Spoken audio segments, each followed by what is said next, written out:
Good afternoon. This is May Valensky with the Driving Markets podcast on Tuesday, 28th of October. Let's go over gold, silver, financial markets, interest rates, and let's kick off.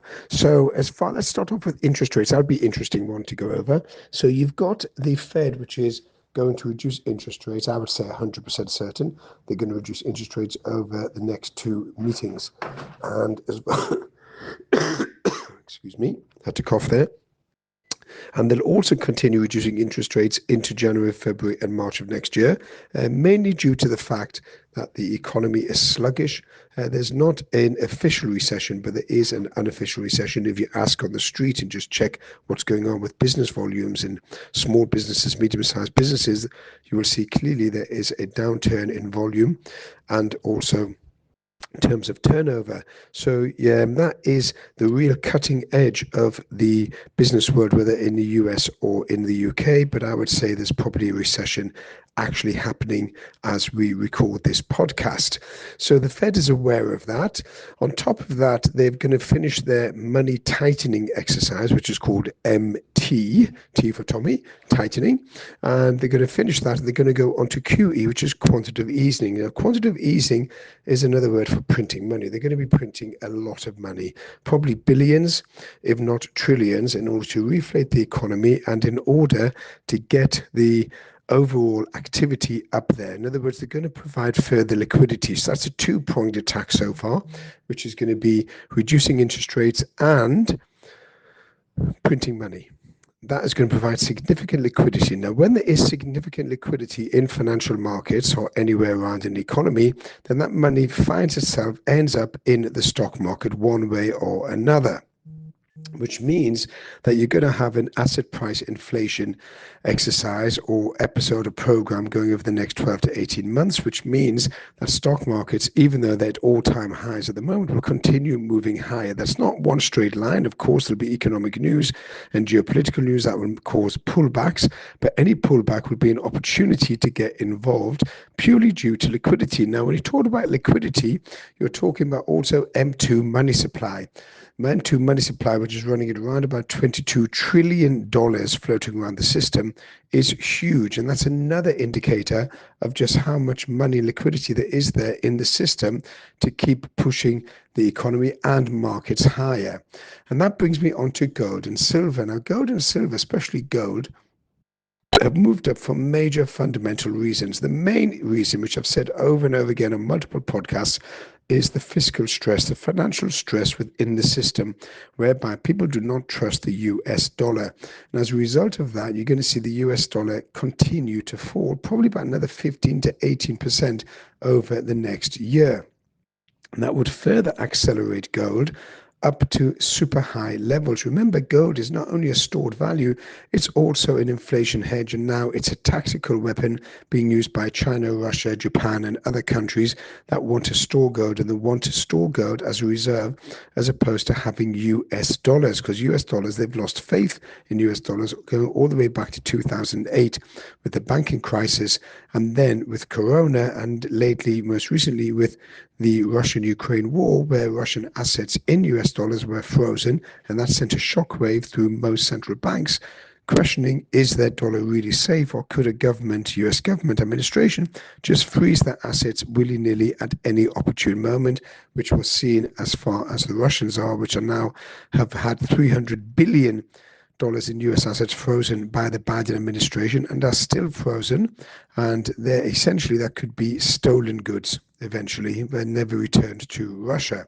So with the devaluing dollar, there has been a race on to get into gold. So gold peaked at 43.85, that's $4,385 an ounce, and has come off all the way back down to 3,900. We did say specifically that there will be a sell-off because you can smell it in the market, and the market makers came in and they sold off gold at 43.50, 43.80. and pushed it all the way down to the 39.20s. And probably my target on that is probably 38.50 to 3800. However, once it does get to that level, then it's going to level off, stabilize, and then move up. So my year-end target on driving markets is still $5,000 an ounce. Seems a bit far off at the moment, considering we're near the end of October. But that's my target for year end. It was 3,750, but we surpassed that already back in July. So my target is for 5,000 for year end for gold, and I see gold continuously moving higher because there is no supply. So if you were to go to the LBMA in London, the London Bullion Markets Association, you see there's actually only 1 kilo of gold held by 100 owners. So 100 owners think they've got a kilo of gold, but they haven't. There's only 1 kilo to be divided amongst 100 owners. Work that one out. That's a great one. Going on to silver. Silver's got different fundamentals. We've seen that also shoot up over to $53 an ounce, all-time high, and it's pulled back now to about $46 an ounce, probably going down to 45, but the fundamentals of that are very strong. In other words, there's no supply and huge demand. Remember, silver is the #1 conductor, and silver is used across the board, whether it's biotechnology, technology, defense, solar panels, green energy, etc. So it's got significant use in also, of course, in AI, significant use, and there's no mining taking place. What mining is taking place is simply not sufficient to keep up with the huge demand as far as silver is concerned. So you will see silver moving up. My target for year end is anywhere between $68 an ounce and $75 an ounce. Then for next year, moving up to about $120 an ounce, purely based on fundamentals. So you've got significant upside on silver. As regards financial markets and where the Trump administration is going with its debt. So as financial markets are concerned, again, going back to liquidity, you're going to have a push up on financial markets. The real drivers there's going to be infrastructure and AI. They'll be pushing up financial markets, equity markets, S&P, Dow, NASDAQ, to new heights that we haven't seen yet, and that's going to inflate prices even further and give the impression that people are actually rich. As regards the debt, which is interesting, so what Trump is doing is he's a big promoter of crypto and gold. So they've got around about 8,000 tons of gold. They've still got 261 million tons of gold that is valued at $42 an ounce. So that could bring in $1.2 trillion to the treasury. And on top of that, they've got Bitcoin, which they're big push the Bitcoin. So the theory is that they're going to buy Bitcoin, buy gold, let those assets inflate, and then use that to reduce the debt significantly or even pay off the debt, which would then reverse the decline of the US dollar and again make it the #1 reserve currency due to the fact that there's no debt in the US. So you've got a combination of factors, which is interest rates, debt, gold, silver, bonds, and cryptos all thrown into one, and it's a really complex map.